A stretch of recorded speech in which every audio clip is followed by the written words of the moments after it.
2011년에 선관위 디도스 있었는데 당시 수사 결과는 실무자들이 우발적으로 벌인 범죄다 이거였죠. 근데 지난 토요일 그것이 알고 싶다 해서 이 사건을 지상파에서 처음으로 탐사 취재를 했습니다. 예.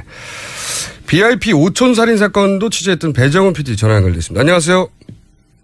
네, 안녕하세요. 네. 지난 오촌 살인 사건 보도로 상 받은 걸로 아는데 일단 축하드리고요. 예. 네. 대답이 짧아요. 자, 디도스는 페인트 모션이다. 실제로는 데이터베이스 연결을 끄는 조직적인 선거 방해였다. 이게 이제 이 사건의 의혹의 핵심인데 당시 특검은 이게 우발적인 사건에 불과하다였거든요. 취재를 해보니까 이 수사 결과가 맞던가요? 당시 검찰 수사, 특검에 앞서 실시했던 이제 검찰 수사에서는 이 배후를 밝히는 것은 신의 영역이다. 네, 그렇죠. 라고 아주 묘한 말을 남겼고, 특검이 이어졌는데 특검 결과도 뭐 크게 다르지 않았습니다. 당시 이제 최구식 의원의 구국 수행비서, 운전기사죠. 이분이 이제, 선거 전날 술자리에서 이렇게 우발적으로 예. 선거에 도움이 됐으면 하는 뭐 본인의 개인적인 욕심에 평소 알고 지내던 이제 온라인 도박업체 사장한테 전화를 해서 지시했다. 디도스를. 이런 이야기인데, 그냥 상식적으로 생각해보면 될 것 같아요. 이런 좀 엄청난 일들을, 돈도 많이 들어갈 테고, 어떤 대가가 분명히 주어져야 가능할 이런 위험한 범죄 행위를 과연 이들이 우발적으로 했다라고 설명한다면 이걸 믿을 사람이 얼마나 될까요? 그럼, 예, 각자의 판단인 것 같아요. 이건 어떻게 보십니까? 윗선을 밝히는 건 신의 영역이라고 했다고 방금 말씀도 하셨는데, 최근에 이제 시사저널이 보도하기를 박기태 전 국회의장이 연루됐다, 이런 제보를 보도했거든요. 윗선의 연루 가능성은 어떻게 보십니까? 윗선의 연루 가능성. 사실, 뒤에서 저희가 방송상에서도 뒤에서 얘기했던 사실 터널 디도스. 를 염두에 둔다면, 사실 이번 취재의 성과 중에 하나는 선관위 디도스 사건과 그 전에 사실상 발생했었던 속칭 터널 디도스, 이 두 사건이 전혀 다른 두 사건이라고 이해를 했었던 건데, 이 두 사건 간에 연결고리가 있을 수 있다라는 걸 찾아낸 게 이번 취재의 그렇죠. 성과거든요. 처음으로 밝혀진 내용인데. 그렇게 생각한다면, 우리가 지금까지 알고 있었던 것보다 훨씬 더 조직적인 윗선의 개입이 있을 수 있다라는 합리적인 의심을 하게 되죠. 자, 여기서 이제 터널 디도스가 방송을 안 보신 분은 어떤 사건인지 모르겠는데 잠깐 설명해 주시죠.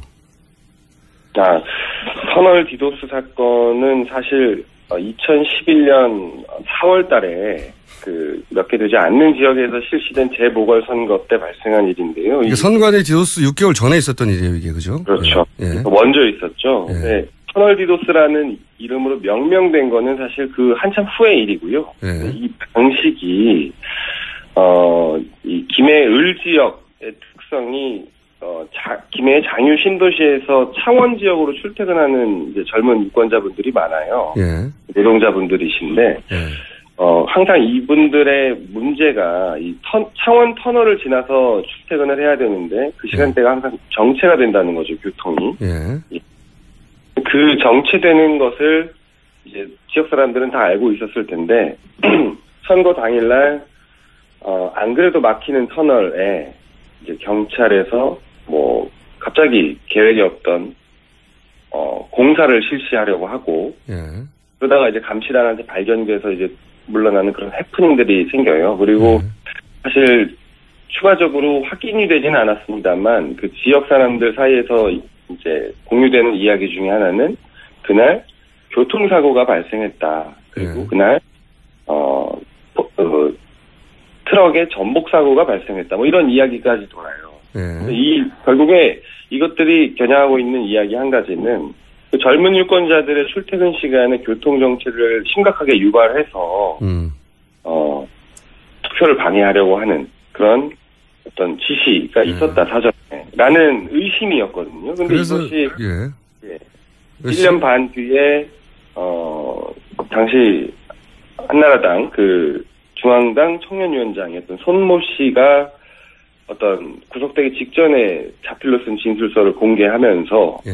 이 터널 디도스가 단순히 발생했던 우연한 해프닝이 아니었구나 라는 의심을 불러일으켰죠. 예, 그분의 주장에 따르면 자신이 직접 1억 원을 그 지역에 전달했다. 터널 디도스를 일으키라고. 뭐 이런 네. 진술이 실제 있었죠. 예. 자필 진술서를 보면 좀 구체적입니다. 1억을 뭐 줬다 이런 단순한 표현이 아니라 예. 5천만 원은 누가 누구에게 예. 다른 5천만 원은 누가 누구에게 어떤 목적으로 이런 것들이 아주 구체적으로 적혀 있거든요. 예.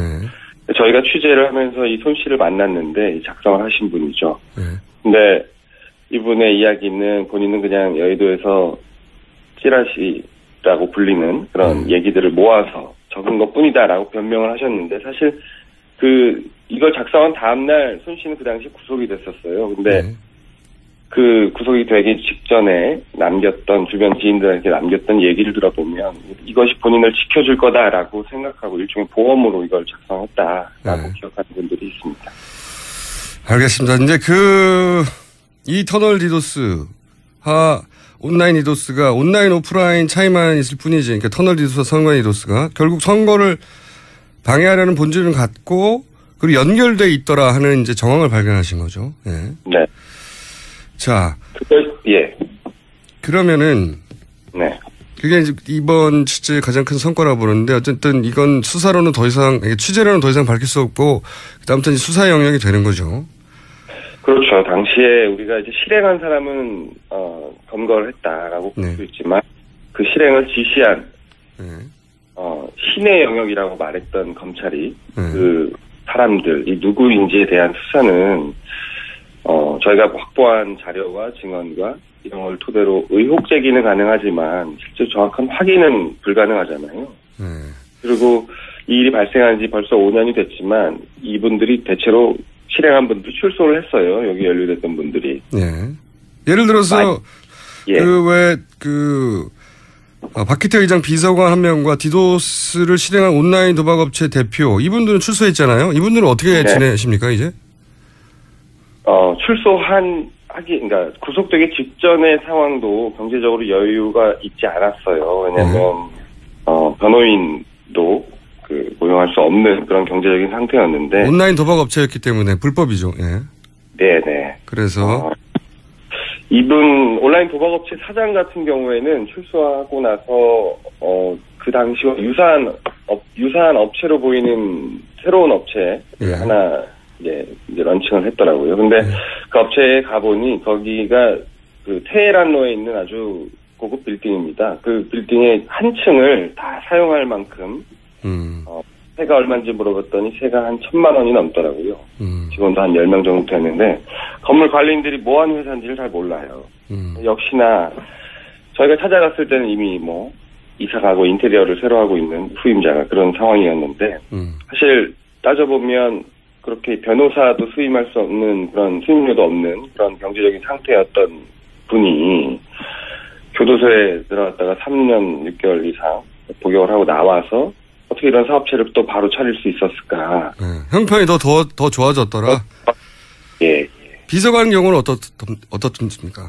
발음 계속 세네요. 비서관은 본인은 어려운 상황이다라고 저희한테 읍소를 하시는데 사실 저희가 이 비서관을 찾으려고 진주바닥을 돌아다니면서 들었던 얘기는 가족들이 보상을 받았다. 그리고 그 보상을 받은 것으로 진주 지역에서 방송에서 얘기해도 되는 업인지만 좀 불법적인 업을 하고 있다라는 그런 소문이 파다한 상황입니다. 어쨌든 오히려 더 형편이 좋아졌다 역시나라고 보여지죠. 그러면 이 질문 꼭 해야 될 것 같은데 지난 오촌 살인 사건 때는 이제 중요한 증인들이 취재 직전에 사망하거나 이런 일이 많았잖아요. 이번 사건도 그 윗선이 밝혀지면 사실 굉장히 치명적인 사건인데 혹시 중요한 증인의 죽음 같은 거는 취재해보니 없던가요? 그렇죠. 있습니다. 이 터널 디도스 사건에 관련해서 사실 이 터널 디도스 사건이 드러나게 됐던 계기가 그 배후에 관한 것이 드러나게 됐던 계기가 실은 아까 말씀드린 손 씨가 네. 정우택 의원이랑 이제 같은 지역에 거주를 하면서 예. 상당히 여러 도움을 주던 아주 우호적인 관계였는데 그것이 깨지면서 당시 정우택 의원의 그 어떤 개인적인 비위에 대한 폭로전이 발생했었어요. 거기서부터 출발한 거죠. 예. 예. 그러면서 그 폭로되는 과정에서 연결고리가 되는 인물들이 있습니다. 예. 해외 블로그를 운영하던 분들이라든지 돈을 그다음에 이 터널 디도스를 실행하는데 돈을 전달한 중간 인물들이 있어요. 예. 그 인물 중에 두 사람이 이번에도 사망하셨더라고요. 한 분은 트럭 옆에서 뇌출혈로 사망하신 채 발견이 됐고 한 분은 홍콩에 가서 자살을 하셨는데 시점이 묘한 것은 이분 두 분 다 수사기관의 수사 많이 좁혀오던 시점에 이런 일이 발생했다는 거죠. 하필이면 중요한 증인이 여하간 사망을 했더라. 취재 결과. 중요한 시점에. 알겠습니다. 혹시 다른 이상한 경험을 하신 건 없고요? 마지막 질문인데. 지난번에는 찾아가면 이렇게 돌아가신 분들이 많았잖아요. 예. 이번엔 좀 정반대였던 것 같아요. 보통 중요한 사람을 찾아가면, 좀 가끔 놀라는 분도 계시고, 취재를 완강하게 거부하는 경우가 많은데. 도망가는 분들도 많죠. 예, 그렇죠. 이번에는, 저희가 올 걸 미리 알고 있었다는 것처럼. 대답이 아주 잘 정리된 상태로 준비되어 있으시고, 예.